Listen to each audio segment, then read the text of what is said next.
Y por otro lado tenemos a Aurelio Calvo Calleja, que es psicólogo con especialización en psicología clínica en el Hospital Universitario de Caracas. Es psicoanalista, miembro de la Sociedad Psicoanalítica de Caracas y docente en la misma. Fue además muchos años profesor de la especialización de Psicología Clínica Comunitaria de la Universidad Católica Andrés Bello. Asimismo, supervisor clínico en varias universidades y a nivel privado, y tiene una vasta experiencia psicoterapéutica institucional con adicciones y comportamiento delictivo. Pues si os parece, damos paso ya al coloquio sobre la película.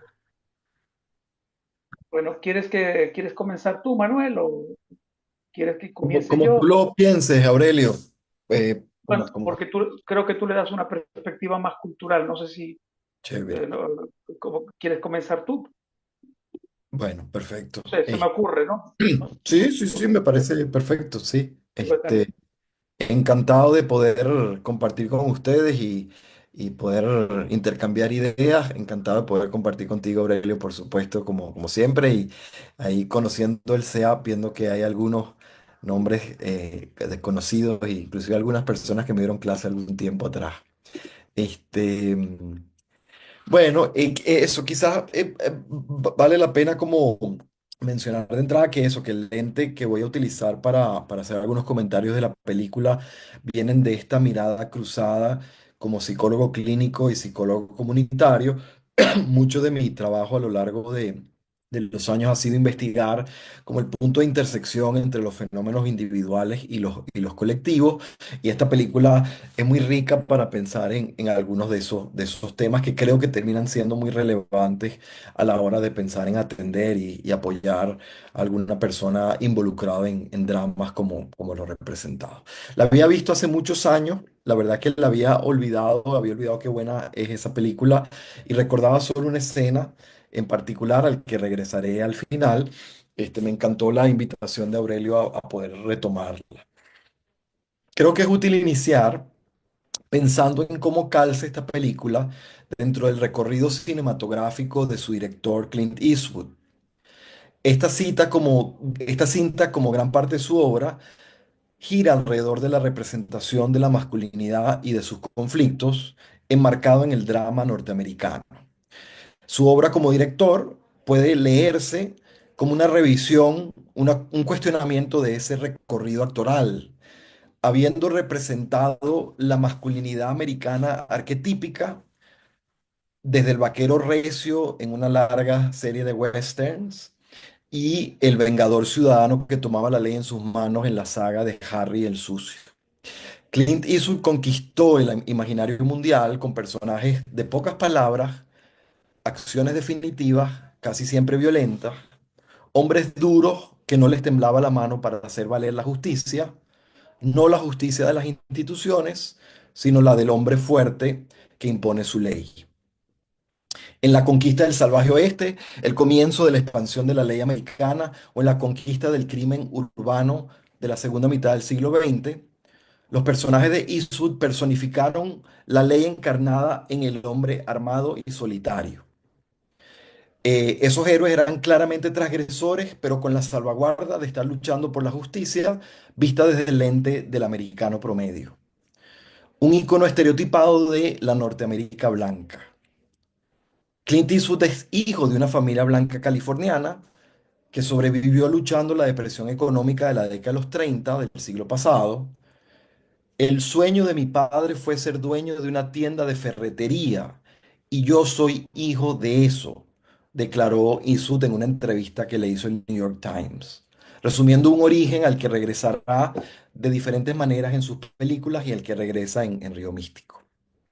Pero la representación más bien plana del Vengador Vaquero va tocando su fin en la década de los 70, después de la exitosa pero polémica saga de Harry el Sucio. Las películas de Clint Eastwood ya como director, que tiene una extensísima obra como director, se pueden leer como una reexaminación, una problematización, diríamos, robando un término de la psicología comunitaria, precisamente de ese imaginario. En unos reportes en internet encontré inclusive que Eastwood, consolidado ya en el éxito a mitad de los 70, comienza psicoanálisis, nada más y nada menos como paciente de Wilfred Bion, recomendado por su amiga Jane Fonda. Yo busqué para tratar de confirmar, no conseguí la confirmación de esto que sale en una entrevista, así que no sé qué tan verídica puede o no ser, pero ciertamente las fechas coinciden con la estadía de Bion en Los Ángeles, ¿sí? Cierto o no, me resulta simpático imaginar los encuentros entre Bion, excombatiente de la Primera Guerra Mundial, psicoanalista inglés, y Harry el Sucio. Eh, Río Místico entonces regresa a la masculinidad a través de tres trayectorias vitales entrelazadas por el abuso sexual infantil.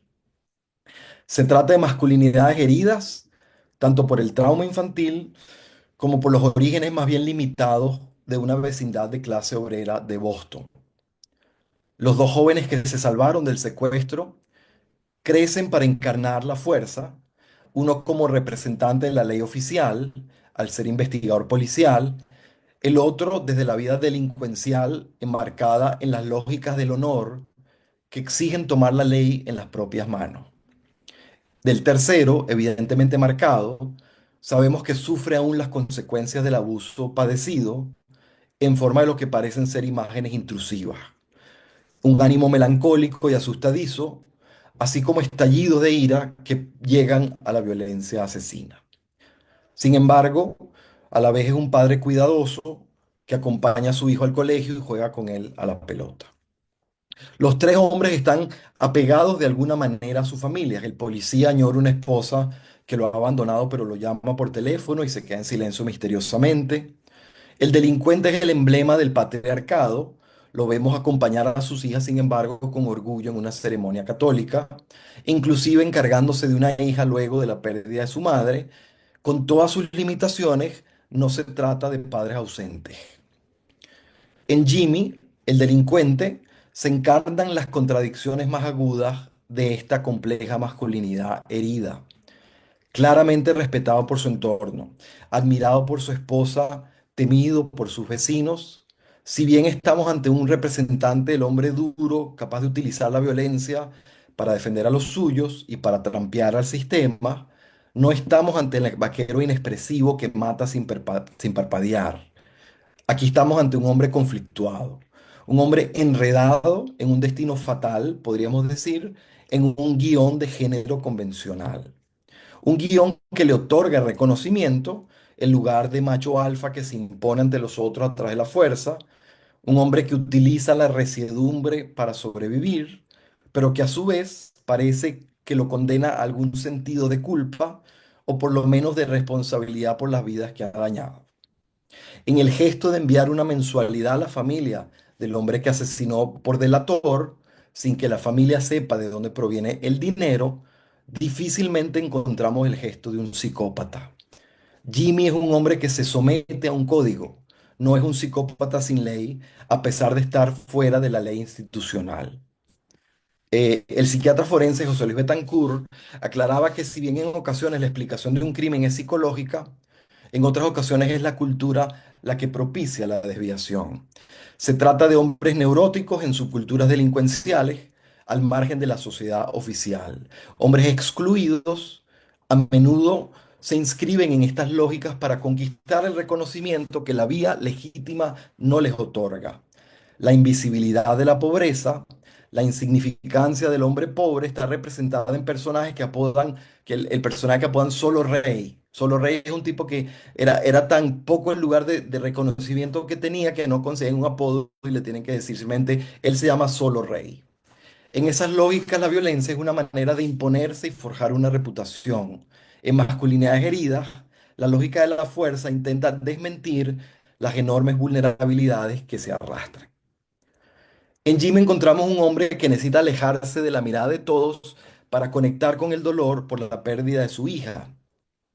En el patio, alejado de los invitados al velatorio, intenta, aunque no logra del todo, llorar. Probablemente gracias a que lo acompaña Dave, la encarnación de la vulnerabilidad. Allí intenta expresar su dolor. Primero confiesa algo muy significativo. Dice que sintió más miedo en el reencuentro con su hija al salir de prisión que en el haber estado preso en sí mismo. ¿sí? Enfrentar a su hija y su mirada le era más amenazante que estar con los tipos peligrosos de la cárcel. Esa noche, dice, en esa cocina fue como si éramos los únicos seres vivos en todo el planeta, rechazados, indeseados. En el encuentro con su hija, que recuerda, aflora la autoimagen frágil que subyace. En la investigación con hombres que dejan la vida delincuencial, el nacimiento de un hijo o el vínculo con los hijos es uno de los factores más frecuentemente reportados como determinante para salir de la vida delincuencial. El vínculo filial como vía para reconectarse con la vulnerabilidad. Después comenta Dave sorprendido que curiosamente ese evento traumático ha sido lo que ha permitido por primera vez compartir un instante de cercanía con su viejo amigo, el poder encontrarse en ese porche este, por fin tienen como un momento de conexión, dice Dave. Para mí la clave de toda la película está allí en ese porche y se resume en la sentencia del personaje que examina su vida dolorosamente y dice, Jimmy, yo sé en mi alma que contribuí a tu muerte, pero no sé cómo, hablándole a esta hija asesinada. Es un hombre atrapado en los códigos de la violencia. Él los ha cumplido exitosamente, forjando una reputación, construyendo una familia, haciéndole a los suyos sin incriminar a sus socios cuando fue arrestado durante 2 años, inclusive siendo suficientemente valiente como para salirse de la vida delincuencial cuando traspasó la línea traumática de asesinar a otro hombre. Él hizo lo que sintió que era lo correcto en esas circunstancias, a pesar de las difíciles decisiones que tuvo que tomar. Sin embargo, la fatalidad de la violencia vuelve a marcarlo, quizá en su versión más cruel. Especulo que a través de Jimmy escuchamos las reflexiones de Eastwood, quien contribuyó a construir el ideal del hombre convencional del siglo XX, el vaquero solitario, recio, frío, implacable, si tiene que utilizar la violencia para defender a los suyos. Dentro de esos códigos que en la literatura se han denominado las culturas de honor o la ley de la fuerza, Jimmy ha obrado correctamente y por ende su desconcierto. En el sistema que atornilla los andamios relacionales con esas lógicas en que es que se anida la tragedia inevitable de Jimmy. La tragedia está inscrita en el guión que Jimmy cumplió. La tragedia es la tragedia de la fuerza. Para sobrevivir con éxito en ese terreno, los hombres necesitan sobreponerse a la falta con omnipotencia, negación y desprecio. Confrontado con el dolor insoportable del duelo, remarcado por el hecho de tener que estar de nuevo enfrentando a la familia del hombre que asesinó años antes, o sea, el duelo enfrenta a Jimmy no solo con la pérdida de su vida, sino que volver a tener que lidiar con esta familia del hombre que él asesinó, que a él el que le manda una mensualidad, Jimmy reacciona apelando otra vez a la violencia vengativa que le permite evacuar su rabia, pero también proyectar su dolor en el otro, el débil, el que puedo someter. Es el típico acting out evacuativo que encontramos en hombres violentos cuando rozan con experiencias de pérdida. Confrontado por su espejo inverso, Dave le interroga, ¿y qué hubiese pasado si hubiese sido tú y no yo el que se llevaron ese día en el auto? Y Jimmy se desentiende sentenciando, pero no fui yo, sino tú. Aquí vemos dinámicas que he encontrado una y otra vez trabajando con hombres violentos, la vulnerabilidad desmentida a través de la actuación evacuativa, impulsiva y violenta. Procesos que están apoyados en los guiones culturales de la masculinidad que ofrecen un abanico limitado de alternativas. Judith Butler, la filósofa contemporánea, ahora mismo en el epicentro de los debates culturales que se discuten en el mundo y en especial en Estados Unidos, escribió un libro en clave psicoanalítica sobre el lugar del proceso del duelo en las cadenas interminables de violencia que se repiten en el mundo y que nos ha resultado de mucha utilidad ese libro de Judith Butler cuando trabajamos con comunidades atrapadas en cadenas de venganza como las que se escenifican en el Río Místico. Y cito aquí brevemente a Judith Butler. Dice ella, no es que el duelo sea un objetivo político, sino más bien que sin la capacidad para elaborar los duelos, perdemos ese sentido más agudo de la vida que necesitamos para oponernos a la violencia. Y aunque para algunos el dolor solo puede ser resuelto a través de la violencia, parece claro que la violencia solo trae más pérdidas y la incapacidad para hacer duelos, para escuchar el llamado de la precariedad de la vida, solo conduce una y otra vez al dolor seco de la ira política interminable. Cierro ahora con dos comentarios muy breves que no tengo tiempo para desarrollar, pero que creo que pueden ser chéveres para la discusión. La escena que más me quedó en el recuerdo de esta película es una de las últimas escenas en que la esposa de Jimmy, enfrentada al asesinato cometido por su esposo y ante la confesión de Jimmy de haber asesinado al hombre equivocado, reacciona de manera inesperada con admiración y excitación sexual. Ella le dice, papi es un rey y eso es todo lo que importa. Todos son débiles menos nosotros. El hombre fuerte, recio, implacable, aunque asesino, incluso el hombre inocente, es deseado. Es una escena incómoda, sorprendente y diría que genial, porque ilustra, y quizás allí el más original de los aportes freudianos, que los ideales culturales no son preferencias conscientes, verbalizables, sino que se encarnan, se viven en nuestros sentidos, en nuestra manera de desear. Pero además permite evidenciar que no es un problema de los hombres, como todo lo que vengo diciendo parecería insinuar. Aquí vemos claramente cómo la mujer es también una portadora de esos ideales, que contribuye a mantenerlos en pie a través de su desprecio al débil y su fascinación con el hombre violento, el fuerte. Quizás, pienso yo aquí, como de manera provocadora, Clint Eastwood está respondiendo a través de esta escena, diciendo algo como, si yo contribuía a enaltecer al hombre violento, es porque ustedes deseaban que yo lo hiciera. Y la escena final. La película podría haber prescindido de esta última escena. Ya el desenlace de los personajes estaba resuelto. El momento de anagnórisis, que revela la tragedia que subyace, ya había sucedido. Sin embargo, el director decide cerrar con un desfile en que se representan lo que los americanos llaman los padres fundadores, los ideales nacionales celebrados en un acto cultural. Un sello que no deja espacio para la duda de que esta tragedia no es solo una tragedia privada. Se trata de un dilema colectivo, uno que, por cierto, estamos navegando ahora mismo. Y con eso cierro.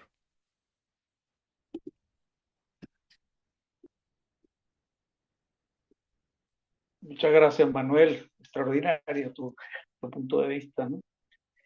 Bueno, yo voy a hacer unos comentarios quizá más enfocados en lo psicoanalítico clínico, ¿no? Siempre con las películas corres el riesgo de colonizarlas demasiado cuando las interpretas bajo una lectura psicoanalítica, bueno, y bajo cualquier lectura, pero digamos, vamos a intentarlo, ¿no? Porque aquí hay personajes que se prestan a muchas cosas. Eh, Hay una frase de Nietzsche que vi en la pantalla de televisión en estos días que me dio una idea como para comenzar lo que voy a leer, eh, que es una frase muy contundente, pero que extrañamente tiene mucho que ver con esta historia de Río Místico, ¿no? Creo que es una frase atribuida a Nietzsche, tampoco pude ver si es totalmente verdadera, pero eh, dicen que la dijo en Se habló Zaratustra. La frase es la siguiente: es imposible sufrir sin hacer que alguien pague por ello. Toda queja contiene una venganza, dice Nietzsche. Lo que en la superficie se presenta como un drama policial, esto puede pasar por un drama policial, un thriller incluso, nos sorprende luego con una original puesta en escena que apunta a una versión libre de una tragedia griega. No hay coros, no hay reyes, no hay oráculos, pero sí fatalidad, venganza, crímenes, castigos y culpas, como las tragedias griegas. No son los dioses quienes con sus designios marcan el destino de los hombres, sino sus asignaturas pendientes, la terquedad de sus pulsiones y su encuentro ominoso con lo real del trauma. Lo real, según Lacan, no es contingente como lo simbólico. Lo real siempre está ahí. Nos lo topamos. Ese es el modo en el que se nos impone, de un modo azaroso, accidental, donde el sujeto no puede significar lo que le ocurre. Lo real es cuando todas las palabras cesan y todas las categorías fracasan. Es el objeto de la angustia por excelencia. Es el abuso sexual de Dave, la muerte de Katy para Jim, la desaparición de su esposa para Sean.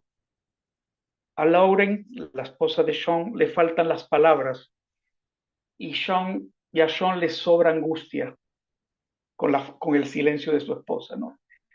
Quizás por eso tanto silencio. Ray Harris Jr., el que finalmente mata a Katy, no habla pero ejecuta. Y Lauren no dice pero asusta constantemente a Sean. Sobresalen dos aspectos en la película que se relacionan íntimamente con lo que es con esa tragedia tan afín a la construcción, al pionero del psicoanálisis, como lo es Edipo Rey. Son dos aspectos. El primer aspecto refiere a la pederastía. Recordemos que la obra Edipo Rey tiene su prehistoria. Layo, futuro padre de Edipo, es expulsado de Tebas por la usurpación que sufrió de su trono de parte de sus primos y tuvo que tomar asilo en Pisa, donde lo acogió por algunos años el rey Pelope.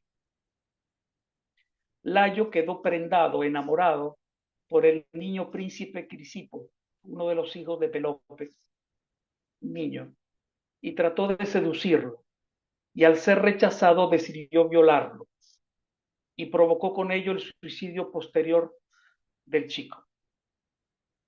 Pelope maldijo a Layo y lo entregó a un destino funesto a través de la maldición de Apolo. La maldición casualmente tiene que ver con lo que después le ocurrió a Edipo. La maldición es: tu extirpe se exterminará a sí misma. Ya sabemos lo que ocurrió: incesto, parricidio y demás delicateces. Nuestra película también se estrena con dos siniestros pederastas. Aunque no son reyes como Layo, los depredadores también llevan los emblemas del padre de la ley, un policía y un sacerdote. Pero son impostores, lobos y vampiros, como les llama Dave. El padre de la horda primitiva del que hablaba Freud en Tótem y Tabú está de visita en un barrio obrero de Boston. La desmesura titánica también puede vestirse de placa y de sotana. El segundo aspecto que yo veo relacionado con la obra de Edipo Rey tiene que ver con el fenómeno del malentendido. Recordemos que en la tragedia de Sófocles, Edipo mata a su padre Layo sin saber que es su padre. Todo por una simple disputa en una encrucijada de caminos. Ninguno quiso ceder el paso.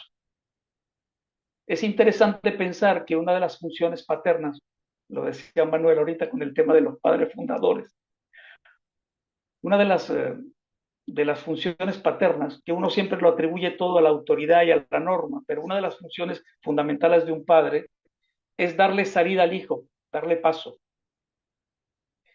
Posteriormente, Edipo se casa con Yocasta sin saber que es su madre.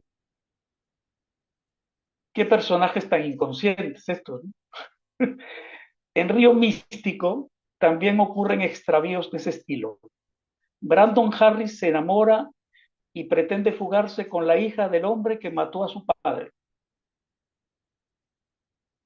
Ray Harris, hijo, el hijo de Just, de solo Ryan, mata a Katy sin saber que es la hija del asesino de su padre. Es decir, esto es una venganza transgeneracional. Y por último, Jimmy mata a Dave creyendo que es el asesino de su hija. Tres malentendidos. ¿Okay?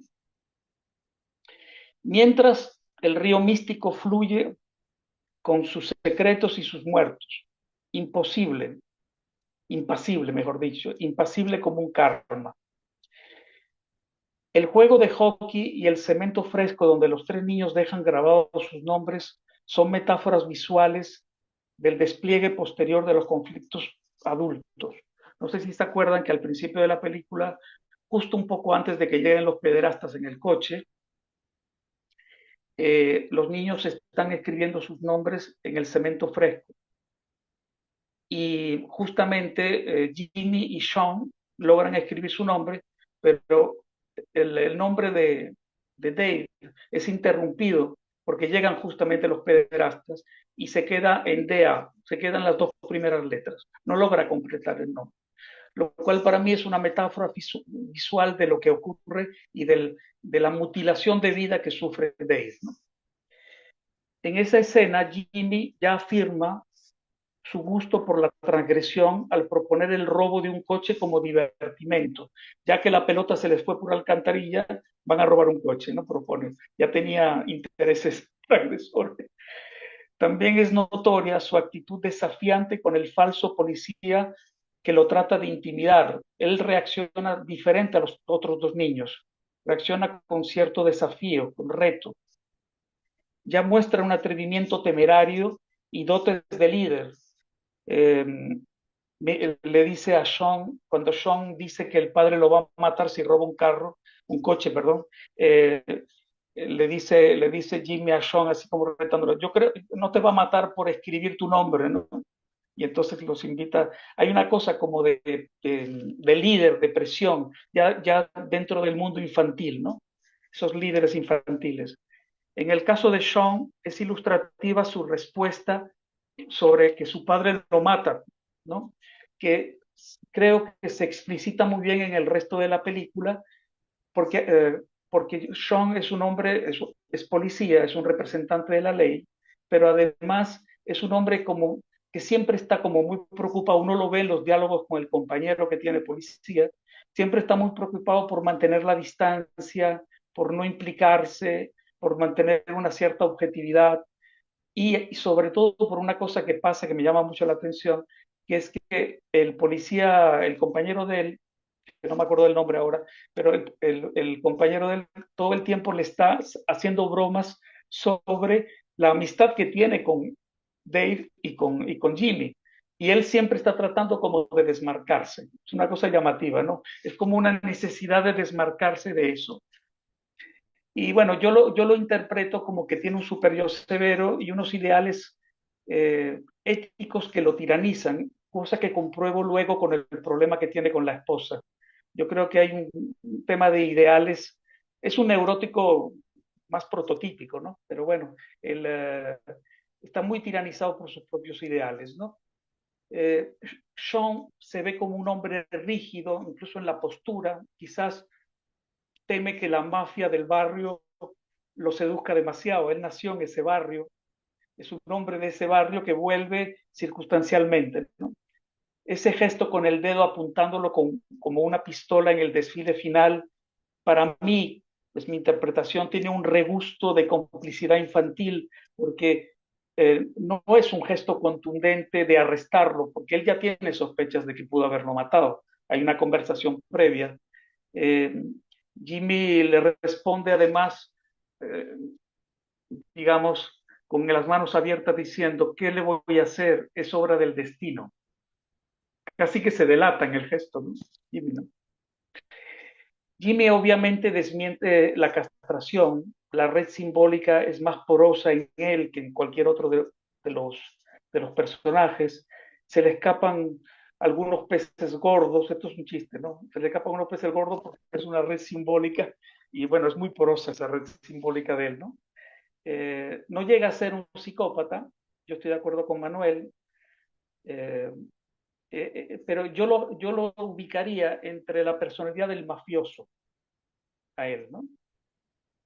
Con un código moral acomodaticio pero funcional, es un hombre de familia, con sus amores y sus lealtades, y repito, y una cosa que también dijo Manuel, tiene su código de funcionamiento, protege a los suyos y solo cree en la justicia taliónica, una justicia de por su mano, que también tiene mucho que ver con los personajes de Harry el Sucio, de Clint Eastwood, ¿no? La justicia real es la que ejecutas por tu mano, ¿no? Es más bien una venganza, ¿no? En el caso de Dave, eso, el otro personaje importantísimo, ya se insinúa una cierta fragilidad estructural previa al remate traumático. Yo pienso que antes de lo traumático ya Dave venía con ciertas dificultades, ¿no? Durante el juego de hockey, Dave, que actúa como portero, que siempre ponen, esto es un chiste, pero es verdad, siempre ponen de portero al que menos juega. En el caso de los niños, ¿no? Ya cuando son profesionales, no, pero en el caso de los niños te toca ser portero si no juegas. Despeja la pelota y esta se pierde por la alcantarilla. En ese momento afirma ingenuamente, no sabía que era tan fuerte. Y Jimmy le responde sarcásticamente, sí, Dave, seguramente es eso, eres que eres muy fuerte. En el caso de Dave, vive más lejos y solo con su madre, factor esencial para ser la víctima elegida del abusador.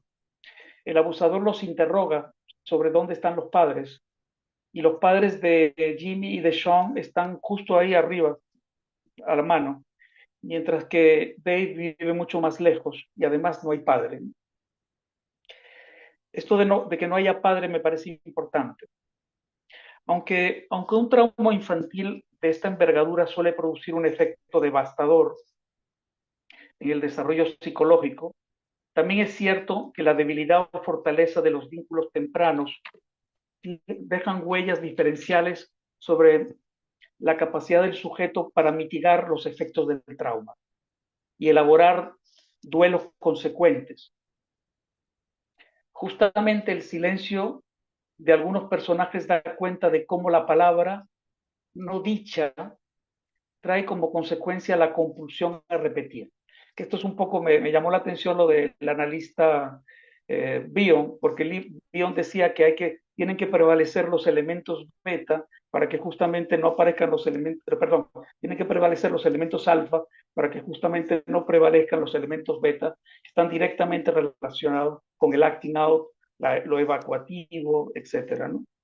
Entonces aquí cuando justamente el silencio de los personajes es uno de los factores que los hace actuar tanto y repetir tanto, ¿no?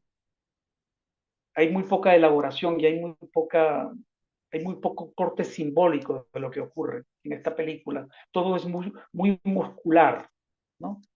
Muy retaliativo, ¿no? Dave vive su tragedia en una imparable actualización. Su memoria no se enfría y el horror vivido nunca se convierte en un mal recuerdo, que es lo que uno desearía con un trauma, que se convirtiera en un mal recuerdo. Pero justamente el problema de la actualización del trauma es que lo vives todo el tiempo, ¿no? Y nunca pasa. Deambula en su cotidianidad como un fantasma melancólico. Esta dinámica donde lo simbólico no logra hacerse un lugar es lo que promueve el pasaje al acto cuando descubre y mata a un supuesto abusador. En mi opinión, este acting out de Dave complica aún más su estabilidad psíquica y desencadena un episodio de despersonalización. Yo creo que ese episodio que tiene cuando ve la película y habla con Celeste, con su esposa, es un episodio que me parece a mí que tiene elementos de despersonalización. Cito aquí, un día te levantas y ya no eres humano, eres medio hombre y medio vampiro, le dice a Celeste, ¿no? Cuando se te mete en la sangre ya no lo puedes sacar más, también dice. Aquí la culpa para mí, después de esta situación donde él mata al abusador la culpa para mí toma un cariz más delirante en Dave, que termina convenciendo a Celeste y crea otro malentendido más, que es que Celeste termina creyendo que él mató a Katy, a la hija de Jimmy, ¿no? Dave se entrega sin resistencia a todo aquello que lo instiga. Esto es muy típico de los traumatizados, de los que han sido abusados, que tú los ves que son como zarandeados por la gente. Es como que son, con cierta instigación, rápidamente hacen lo que los otros se proponen. Esto es muy típico del abuso, ¿no? Por ejemplo, aquí se describe muy bien porque hay 3 escenas de ese tipo. Así le pasa con los policías que lo llevan ilegalmente a un interrogatorio a la comisaría, por ejemplo. Lo montan en un carro y no tienen ninguna prueba de nada, ni de ninguna sospecha de nada de que le haya hecho algo. Y lo montan y él se monta en el coche con los hermanos Savage, que son esta banda que tiene Jimmy, la banda, que son dos hermanos que llevan muy bien el nombre, además, Savage, son salvajes. Cuando lo montan en el coche camino a la muerte, y finalmente cuando complace la sed de venganza de Jimmy al confesar un crimen que no cometió. En los tres casos, la instigación hace que él confiese o que él se comporte de forma sumisa. Hay un detalle que no sé si se acuerdan en la película, que las tres veces que lo llevan en un coche, lo llevan en el asiento trasero y él gira la cabeza, como cuando lo llevaron los pederastas en el coche, gira la cabeza en una especie de tímido, ínfimo llamado de auxilio y de desesperanza. Le pasa con los pederastas, lo repite con los policías y luego pasa con los hermanos Savage también. Como si él presintiera que los hermanos Savage no lo llevan solamente a echarse unos tragos, sino realmente lo llevan a morir, ¿no? Un último comentario que quería hacer sobre los personajes femeninos, porque aunque esto es una película muy centrada en la masculinidad, ¿no? Y en las vicisitudes de la masculinidad, sobre todo un cierto tipo de masculinidad que describió muy bien Manuel. Hay dos personajes, bueno, de Celeste ya hablé un poco, la esposa de Dave, ¿no? Si quieren después hablamos un poco más de ella, de por qué llegará a la conclusión de que Dave es culpable de la muerte de Kathy, ¿no? Hay una especie de malentendido que surge ahí. Pero quería hacer un comentario sobre Annabeth, que es la esposa de Jimmy, y sobre Lauren, que es la esposa de Sean. Voy a empezar por Lauren. Ella genera una situación enigmática al abandonar a su marido sin una explicación previa, a la vez que lo llama por teléfono con frecuencia, sin pronunciar palabra.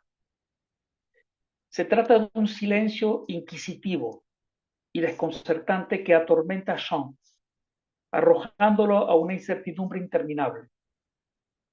Lo entiendo como un juicio mudo que solo encuentra la voz cuando Sean admite la responsabilidad de su síntoma dentro de la pareja. Y creo que queda claro porque ella empieza a hablar con él por teléfono cuando Sean le dice las palabras mágicas. Le dice, quería decirte que fui yo quien me alejé de ti. Y ella ahí le anuncia que la hija se llama Nora, etc. Esa es Lauren. Y el personaje de Annabeth, que es todavía más complejo y que creo que puede traer mucha polémica, que es la esposa de Jimmy, es una mujer que destaca por su posesividad dual. Es lo que llamarían una acaparadora, ¿no? No admite la importancia de los terceros. Los terceros siempre están estorbando. Lo único relevante en la vida de Jimmy solo puede ser ella y sus dos hijas. Las dos hijas que tuvo con él, porque recuerden que él tiene una hija de una primera relación que es Katy, ¿no? Katy es hija de Marita, que es un personaje que no aparece, pero que es una referencia importante. Es una hija que estorba, es una rival que mantiene vigente a Marita, que es el gran amor de Jimmy, ¿okay? Y que murió mientras Jimmy estaba en la cárcel. Entonces, la relación de Annabeth con Katy es una relación de mucha rivalidad y de mucha envidia, ¿no? Yo creo que Katy representa, y la relación que tiene Jimmy con Katy, que es una relación muy amorosa, muy especial, representa a esta mujer, este gran amor que murió, pues que perdió Jimmy, ¿no? En una escena final, que es la escena de la que habló Manuel, cuando Jimmy le confiesa que mató a Dave por error, Annabeth, lejos de angustiarse, hace una apología a la desmentida. Es una verdadera apología. Y minimiza la importancia del crimen atribuyéndole a Jimmy una grandiosidad que va más allá del bien y del mal. Dice, eres un rey y un rey sabe lo que tiene que hacer. Todos somos débiles menos nosotros, todos son débiles menos nosotros, todos, los demás son débiles menos. Tú podrías gobernar esta ciudad. En otras palabras, tú y yo somos el falo, en palabras más psicoanalíticas, tú y yo somos el falo. No hay límites para nosotros.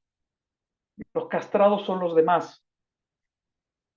Es una ilustración que a mí me pareció escalofriante. A mí la primera vez que vi la película me dio un escalofrío cuando vi esa escena, porque además tiene una derivación sexual la escena. O sea, produce una alta excitación en ella y en él a raíz de toda esta escena de desmentida, literalmente del drama que acaba de ocurrir, ¿no? Y para mí esa escena es una representación bastante gráfica de lo que es un acto perverso. Eso es todo, gracias.